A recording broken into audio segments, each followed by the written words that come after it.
Good morning, grade 2. It's a nice sunny morning. I'm going to read you some more wonder, and we're still coming from Via's perspective, and she's going to talk about high school. What I always loved most about middle school was that it was separate and different from home. I could go there and be Olivia Pullman, not Via, which is my name at home. Via was what they called me in elementary school too. Back then, everyone knew all about us, of course. Mom used to pick me up after school, and August was always there in the stroller.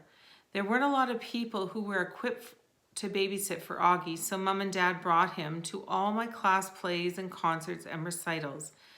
All the school functions, the bake sales, and the book fairs. My friends knew him. My friends' parents knew him. My teachers knew him. The janitors knew him. "Hey, how you doing, Augie?" he'd always say, and give August a high five.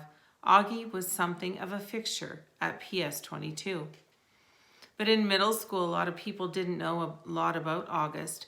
My only friends did, of course, but my new friends didn't. Or if they knew, it wasn't necessarily the first thing they knew about me. Maybe it was the second or third thing that they'd hear about me. Olivia? Yeah, she's nice. Did you hear that she has a brother who's deformed? I always hated that word, but I knew it was how people described Augie. All I knew was those kinds of conversations probably happened all the time out of earshot. Every time I left the room at a party or bumped into groups of friends at the pizza place, and that's okay. I'm always going to be the sister of a kid with a birth defect. That's not the issue. I just don't always want it to be defined that way. The best thing about high school is that hardly anybody knew at all, except Miranda and Ella, of course, and they know not to go around talking about it. Miranda and Ella and I have known each other since the first grade. What's so nice is we never had to explain things to one another. When I decided I wanted them to call me Olivia instead of Via, they got it without having to explain.